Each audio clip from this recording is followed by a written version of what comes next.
going on, everybody? This is 418 Gaming, back with episode 36 of Draft Champs.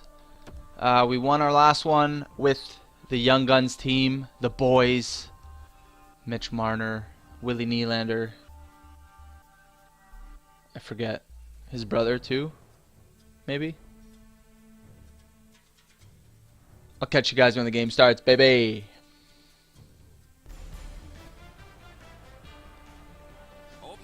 Alright, boys! So we're back. It's been a while again.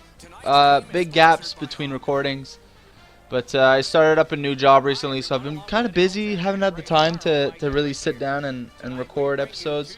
I'll try to get a few done. I gotta go work today, but tomorrow I have the day off because it was Canada Day this weekend. So hopefully I'll be able to record a few more during that span. But for now, let's try to focus on winning another one of these stupid 4-game tournaments that essentially win you nothing. So today is July 2nd. Yesterday was July 1st. I'm sure you guys, many of you guys are fans of the NHL. So yesterday, you all know, was free agency. The free agent window opened again, so every team could sign a free agent. Oh, baby, what a rip! Sorry to interrupt myself with this magnificent snipperoonie. Yeah, okay. So the Leafs were not super active yesterday. I'm a Leafs fan, so I'm going to talk about the Leafs first. The good thing is, the Leafs did not go out and overpay for a backup goaltender, which I was kind of scared they would. I know a lot of goaltenders were available, but the Leafs already have their first in Anderson. All they need is a backup goalie that's going to play, 10, 15 games. Last year, the only times that Leafs needed a backup, yes, when Anderson got hurt and scared the shit out of me, they needed McElhinney to step in. But he only really played, apart from that, during back-to-back games. So when the Leafs had a back-to-back set of games, they would start Anderson in the first one, play the backup in the second. It's pretty routine for teams to do that nowadays. And I think that probably happens only about 10 times in the season, so maybe more, 10 to 15, let's say. So they don't need that much out of a backup. I was worried they would go and, either trade for a backup or sign a backup to this big contract when he's only going to play, a handful of games. So they went out and re-signed McElhinney. I hope I'm saying his name right. McElhinney? They re-signed him. I thought he was pretty fucking good for a backup last year. He did come in clutch. That game against Pittsburgh that the Leafs won, that cemented their spot into the playoffs. That game was huge. He made an amazing save against Pittsburgh, or against Crosby. So honest, in the last minute, it was huge. It was huge. Basically, what I'm trying to say is that he probably earned his contract with that save alone. I think it's a save he'll remember for the rest of his career. Probably one of the most defining moments for him to step in when Anderson got hurt and get the boys a W. Oh fuck yes, I'm the best, boys. I'm the best. Was that Willie? Oh baby! Quit. Yeah, bitch. You know what? We have a lot to talk about in terms of free agents, so I might not skip it. Nah, fuck it. Nah, I'll catch you guys when the next game starts. We're 2-0. We're 2-0. All right, baby, we're back. Hopefully this guy won't quit when I fucking lay the hammer.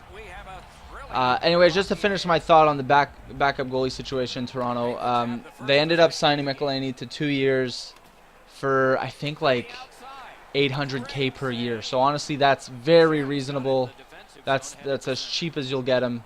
And I think I'm glad that we stayed with him. He's a goalie that we've already seen play, and it's just I'm happy with it. And they also signed Garrett Sparks, who's probably going to spend most of his season in the Marlies, playing for the Marlies, and he's probably getting close to being able to fill in the backup shoes. So I think once if Mikelani struggles, they might bring in Sparks and send big old Curtis down.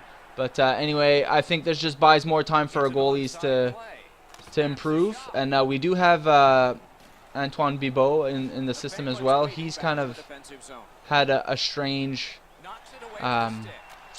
career path so far, but you know it'll just buy him time, give him more games in the minors, and hopefully eventually they'll when somebody needs to take over for Anderson, they're going to be ready. So the Leafs did that. They also added Ron Hainsey. I'm not the biggest fan of that, but you know we basically need help on the back end. I mean, it is what it is. We lost Matt Hunwick to free agency. I think Ron Hainsey kind of just takes his place. Ron Hainsey's probably a better Polak, maybe. I don't know. We signed him for $3 million a year for 2 years. You know, it could be worse. Could be worse. But I think there are much better options still. At the oh yeah, Roof Daddy, dude, just like I do it. Woo! So yeah, Ron Hainsey was an okay signing. He's going to solidify the back end a little bit. He's a good veteran presence in the room. Yada, yada, yada. New Jersey signed Brian Boyle. So we lose Brian Boyle. And initially I was kind of upset with that because Brian Boyle, I was a big fan of him. But all he really had was the veteran presence. He scored 0 goals with the Leafs season and playoffs. He got 1 assist in that double OT game. You know, big whoop. He's a face-off guy. That's about it. So at the end of the day, he was probably asking for, you know, 2+ years and a lot of cash.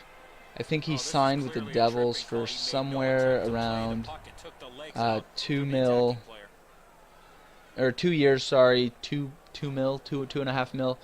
That's way too much, man. This guy would have been a 4th liner. Where the Leafs are stacked up front right now, so they don't need that garbage. So instead, the Leafs signed Dominic Moore. I hate him. I actually hate Dominic Moore. I hate playing against him, I think. And I think I also had bad memories of the time where he was a Maple Leaf himself. The Leafs were struggling. He was like one of our better players. It was a very sad time.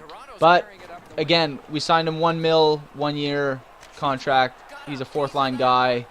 I'm satisfied with that. Oh, fuck yes. He's a much better option than Brian Boyle. I think he can take face-offs. I think he's pretty decent at face-offs too. So, you know, he'll grind. He's probably quicker than Brian Boyle. He'll probably do slightly more offensively. So I think we come out with the small positives there, losing Hunwick and Boyle and gaining Dominic Moore and Ron Hainsey. So that was that for the Leafs. There were a few big signings around the league. This is all off the dome piece, so I might not have all the big free agent names that happened, or all the big signings that happened. But I will go with what I can remember. I know that Trevor Daley signed with Detroit for a lot of money. I think it was 3 years. 3 years, you know, 3-4 mil per year. Kind of a big contract for a guy like Daley, who, you know, he's. I didn't think he was that impressive in the playoffs. He's, you know, I don't know. I'm not gonna give too much of my opinion on these players because if you're not on the Leafs, I don't really care. So, the Tampa Bay Lightning signed Dan Girardi. He's a big plug. I don't know why anybody would want him. I think it was a similar contract to Daley's, either 2 or 3 years for about the same, 3 to 4 mil a year. That's expensive. He's a big slowpoke. I'm not a fan of these big guys. I'm glad the Leafs didn't sign him. If the Leafs would have signed Girardi, I would have fucking cried. Please don't score, buddy! What a save. What a save. Who's my goalie again? Murray. Oh, baby! And Tampa also signed Chris Kunitz, which was a good signing. I wasn't even aware that he was a free agent. So Chris Kunitz, he's got 4 cups. Good for him. He's gonna go play in Tampa. They've got a good team there. They're pretty set to make a run, I think, especially after making the finals a few years ago, or 2 years ago. I think they have what it takes. Last year they were plagued by injuries. It was just a bad time. If Stamkos stays healthy, I think they got a good shot here. I know that Kucherov had some comments for the Tampa Bay Lightning team, which were not positive at the end of the year. I think he was kind of steamed that they didn't make the playoffs. But anyways, I digress. I don't even know what that means. I'm just going to say it. Get the fuck out of here! Okay. Other signings, I mean, Vancouver is in a very strange position. They signed Del Zotto, Anders Nielsen as a goalie, and Sam Gagner as a centerman. Those are good players. They're good signings too. They signed Alex Burmistrov as well. They should be rebuilding right now. I don't know why they're signing guys like that. They don't need them. They should be rebuilding right now. The Sedins are done, man. Stop trying to give them players to play with. They're done. They're done. I don't know. Just fucking strange. So Steve Mason goes from Winnipeg goes from Philly to Winnipeg, and Pavlich goes from Winnipeg to the Rangers. So that was pretty big in terms of goalie swaps, but you know, it's hard to tell if any of those teams improved. There were like, I saw this picture of like 5 different teams that like swapped goalies. I think it was so Mike Smith went from Arizona to Calgary. Brian Elliott went from Calgary. Did he go to Philly? And then Mason from Philly to Winnipeg. Pavlich from Winnipeg to Rangers. And then who was the other goalie? Ranta? Did Ranta go to Arizona? Does that complete the loop? I know it was like a big loop of goalie swaps. And the caption read like goalie speed dating or something. I thought it was funny. Anyways, so, you know, nothing major there. Oh, fuck me. Nothing major there, but it is what it is. Who else? Nick Bonino got signed by Nashville. I think that's pretty huge for them. I think Nashville is also going to be in a good position next year. And they also got Emlyn from... They traded a 3rd-round pick for Emlyn. Vegas gets a free player from every team. They choose Alexei, how do you say his name? Emlyn? And then they trade him for a 3rd-round pick. Like, you essentially trade a 3rd-round pick for a couple $1,000,000. I don't know about that move. I think maybe they're just still trying to stock their shelves with players, and you know, they saw. Oh my God! What a rip! Why am I so good at this game, guys? I don't even need to speak. I'm doing you guys a favor by adding in the commentary as a bonus, because the skill can make a video like you're already benefiting from this amazing skill that you don't even deserve the commentary. Okay. and just like that, ironically, the commentary went to shit as soon as that happened. Anyway, I'm stressed. Can you please get the puck? Yes, sucker dude. All right, let's get out of this zone here. Let me get a whistle, cause I'm sweating from the face, and it's just really humid today. And I'm struggling right now. I need to wipe my face. Okay. So who else got moved? Patrick Sharp is going back to Chicago. All right, good whistle. He's going back to Chicago. I know that Justin Williams signed with Carolina. I think he won the cup with them a few years back, so that's, you know, good for him if he wants to finish his career there. Kulikov got signed by Winnipeg. That's pretty good. I would have liked for the Leafs to maybe look at Kulikov. I'm not sure how much exactly he would be better than what's his name? The fucking Ron Hainsey plug. But the thing is, Kulikov did ask for something a bit more steeper in price. He asked for like 4.5, something like that, 4.5 mil for like a 3-year deal. So, you know, yes, he's a good D, but I don't know if I would have signed him for that much. So the Ron Hainsey thing, at the end of the day, cheaper option. The Leafs have a lot of defensemen that are going to be growing in the system, so hopefully by the end of that 2-year term, they're going to have players in place already that can replace them. Sorry, I keep coming back to the Leafs. That's what happens when you're a Leafs fan, baby. It's finally exciting to be a Leafs fan. Do you guys know how long I've been waiting? My whole life. My whole freaking life. Actually, since Matt Sundin left, it's been pretty fucking dreadful. So, excuse me for getting all giddy when talking about my boys. Clap bomb. It's in. Rebound. Yeah. Other moves. What do we have? Martin Hansel to Dallas. I mean, every year this guy's a free agent, it seems, and every year people overpay for him. I think he's overhyped, man. He's getting, I think, like 5 mil almost this year by Dallas for 3 years. You're locking up a lot of money, man. But Dallas is a team that's in win now mode because they did struggle last year, but I think they're being a bit more aggressive this year. They're looking to make some plays in order to solidify that team. So if Ben and Seguin can get their shit together and bounce back from last year, Stars can be a dangerous team. The holes were in net. They had issues in net. I don't know if I know that Niemi signed with Pittsburgh. Yeah, with Pittsburgh.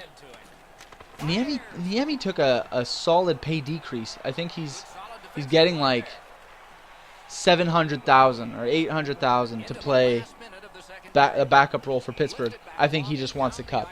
Another cup? Does he have a cup? I don't even know. But anyway, yeah. So I think Dallas is really, is really stepping into a good spot right now. They might be making a good push. I know there was a trade 2 days ago with Minnesota. I think Minnesota and Columbus. Minnesota got Foligno and who the fuck did they get? Foligno and someone for Scandella and Pominville. Ennis? Did they get Tyler Ennis? No, that's Buffalo. Idiot. Wait, was it Buffalo that made the trade? I don't fucking remember. Anyway, they made a trade. Minnesota, and whether it's Columbus or Buffalo, I hate all those teams, so they can all suck it. Yo, give me that puck back, bitch. Okay. Mike Camilleri signed. He's dust. I just pulled up a list right now because I couldn't remember. Ryan Miller going to Anaheim. That's pretty solid. Good signing. 2 years, 2 mil per. You know, that's a pretty good fucking price for Ryan Miller. I'm pretty sure a lot of teams would have overpaid for him. See, like, that's what I was worried about. I was worried the Leafs would go and sign a goalie like that as a backup because clearly he would want starting minutes. I don't know. I don't think he'll get them in Anaheim because he'll be playing behind Gibson. But, 2 year, 2 mil for a goalie. Like, the Leafs already have so many players that are going to be needing big contracts in the following years. You just can't lock up money. That's why, like, a guy like Brian Boyle, he would have asked for 2 years, 2 mil. As a fourth-line guy, suck a fat one, buddy. You're not getting that money. As much as as I loved Boyle in the little stretch run there, I don't think he's worth anywhere near that amount of money. And the Leafs can't afford to lock up, you know, a few million for that long. So that made no sense. I'm glad they didn't sign him. Michael Leighton, I didn't even know was still fucking playing in the league. Apparently Tampa signed him. Good for him. I mean, he'll be making... okay, it says UFA 1 year. It doesn't say his salary, so I guess they just got him for free. I mean, with the way he played in Philly a few years ago, I'm pretty sure getting him for free is still not the best deal. you should be you should be getting paid to take Michael Leighton as your goalie. I don't know a lot of these names here. Kyrati, okay. Anders Lindback signed again with Nashville. Scott Hartnell. Who the fuck are these names, man? The Habs signed Tarmina. Oh, the Habs signed Karl Alzner. I think they're overpaying for him because him too. It was a real possibility that he would come to Toronto. But, man, did the guy even play a fucking one shift in the playoffs? I think he was too slow, so they didn't even play him. I think they left him under up in the press box. That's if you can't trust your defenseman to be quick enough, why would you fucking go and... Anyway, I don't understand some of these signings. I think it's just too much. My friends are Habs fans, and I understand their... I understand where they're coming from. None of them want to admit that they need the rebuild. I'm a Leafs fan. I lived it for years. The rebuild is necessary, man. You need the rebuild. At some point, you need to just say, listen, it ain't gonna work. So, anyway, they signed Alzner. In my opinion, they have, they have like a 2-year window where it's either fucking unload and try to, sign as many expensive free agents as you can and make a run for the cup, because in 2 years, Price won't be as good, and I mean, it's just not happening, man. They need to rebuild. I've talked about it so much with other people. I don't feel like repeating myself. The Habs are not in a position right now where they can bank on their players that they have now to win anything. So unless they're going to sign big names, like if they would have signed Joe Thornton and Patrick Marleau or something, yeah, make your run. Oh, fuck you. No! Penalty shot! He quit. He quit. Hello? He quit. Oh, baby. Wait, did I lose connection or did I win? I hope I won. Anyway, so yeah, I don't think they're in a position, fuck the Habs, man. I don't even like them. Real quick, to go down the line, to finish this off, Kevin Shattenkirk signed a big contract with the Rangers. 6.6 per. Again, I'm glad the Leafs didn't go for him. Kyle Quincy signed in Minnesota for cheap. I think that about wraps it up for the bigger names. And that'll do it for me, boys. We got 2 dubs in this little video. I hope you guys are not sick of hearing me talk about NHL stuff. I just fucking love free agency, man. I fucking love free agency. It's the best. The Leafs never really do anything, but hey, it's fine. It could be worse. So that'll do it for me. That's going to wrap up this video. I'll be back with another one, tomorrow, in a few days, or maybe in a few months. Who knows? But I'll be back. NHL 18's coming out soon. I signed up for the beta. Hopefully I get access to it. So next episode we might talk about NHL 18 a little bit, boys. So I'll catch you guys on the... Oh, wait. I love you so much for still watching my shit. So please, you guys, you gotta know that I appreciate all the minutes you guys spend in front of your computers watching this garbage. And I love you, and that's why I keep doing these videos, right? So thanks again. Love you guys so much. Thank you for watching, and I will catch you on the flippity flip.